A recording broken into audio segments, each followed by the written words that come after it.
Hello friends, I am Dr. Syed Khadiruddin Chishti and I am teaching physics to BSc third year students.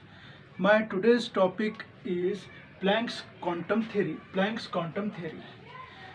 When we study about the classical theories, then classical theory is unable to explain black body radiation. It is unable to explain photoelectric effect. It is unable to explain the Compton effect. So due to the failure of the classical theories, in 1900, Max Planck has given his own theory known as the Planck's quantum theory.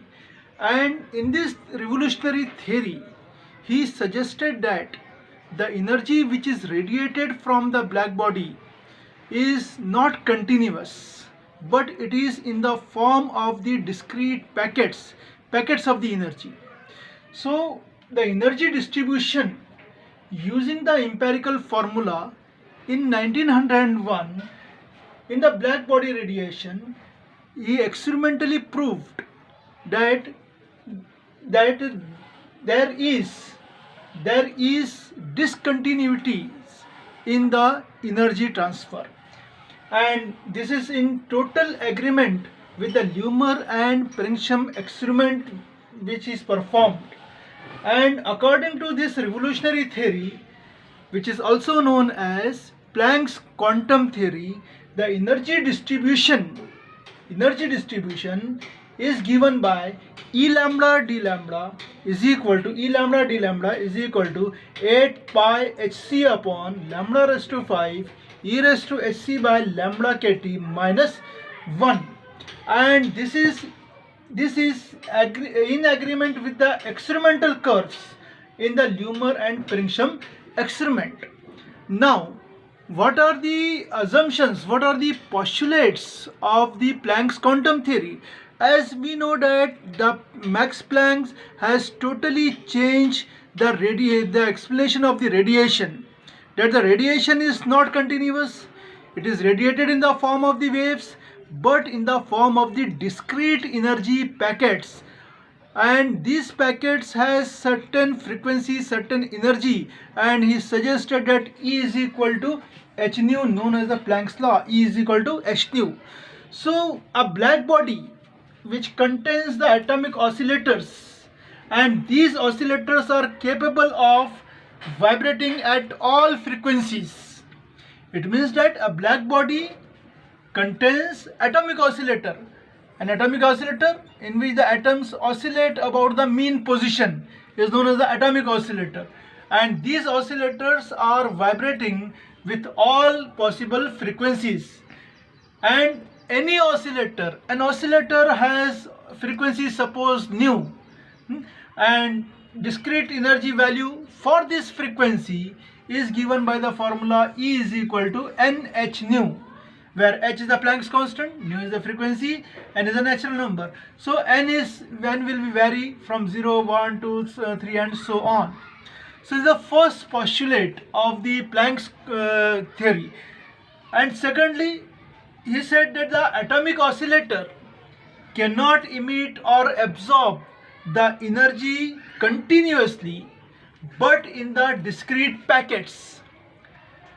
The atomic oscillator cannot emit or absorb the energy continuously, but in the discrete packets of the energy, small packets of the energy, such packets of the energy, and this packet of energy, each packet is called as the quanta.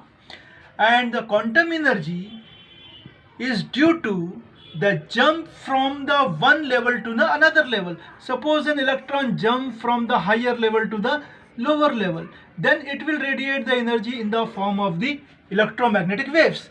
So according to this formula, change in energy delta En will be equal to delta n h nu. Suppose, for example, an electron jump from the fourth orbit to the second orbit, then it will be equal to 4h nu minus 2h nu, that is equal to 2h nu. Now, according to this Planck's quantum theory, the energy can take the value E is equal to nh nu, means either you can have the value h nu, 2h nu, 3h nu and so on.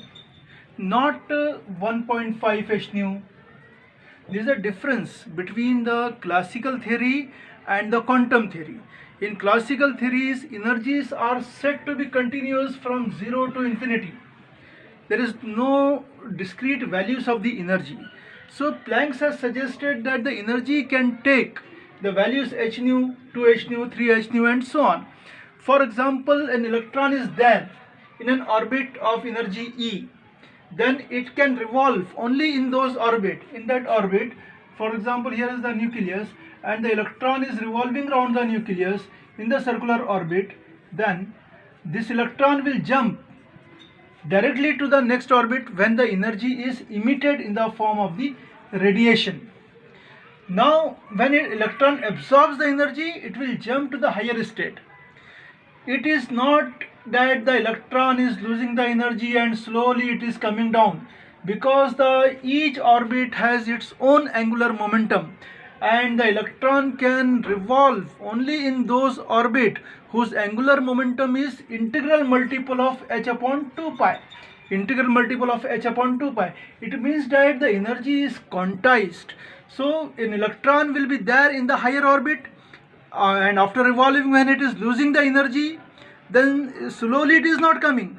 Then an energy level will come when it will fall down to the lower orbit. And when it absorbs the energy, when energy is becoming equal to the higher energy level, then it will jump to the higher energy. So here there are different energy states. Suppose of the energy E, then the jump of the electron may be from the 5 h nu to 4 h nu, this jump, or maybe from 5 to the 3 h nu, or maybe from 5 to the h nu in the ground state. So an electron can jump, known as the emission of the energy in the form of the electromagnetic waves. This energy is emitted in the form of the electromagnetic waves. Thus in the atom, associated with allowed energy states are called as the quantum states, and the energies are said to be quantized. The oscillator emits the energy when it is from higher to the lower energy state. An oscillator will emit the energy, will pass the energy from higher to the lower state, then energy is radiated. When an oscillator, it will emit the energy when it pass from higher to lower state, and it will absorb the energy when it jumps from lower to the higher states. So if I am having the formula E is equal to h nu, where h is 6.62 10 to the power minus 34 joule second, it is the energy using this frequency is known as called as the quantum, and quantum is the basic unit of the energy. It is the basic unit of energy, and Einstein called it as a photon. So the basic unit of energy here is a quantum, and Einstein called a quantum as a photon. Means the energy of the photon is equal to h nu, which can be calculated by substituting the value of h and by substituting the frequency. Now what is photon? If I am having the frequency nu is equal to c by lambda, frequency equal to c is the velocity of light, wavelength of the radiation, then each quantum of energy of this radiation is known as photon. Each quantum of energy of this radiation is called as a photon, and the energy of photon, as we know, that it is equal to h nu. If I substitute here nu equal to c by lambda, E is equal to sc by lambda. Then also we can calculate the mass. What is mass? Mass and energy are equivalent using the formula E is equal to mc square, Einstein's equation, mass energy equation, or m is equal to E by c square. I will substitute here for E, h nu by c square. This is the mass. Once you know the mass, we can calculate the momentum, mass into velocity. For mass, I can write h nu by c square, and velocity is c. So once c get cancelled, h nu by c. Nu by c means 1 by lambda. So here the momentum is h by lambda. Thank you.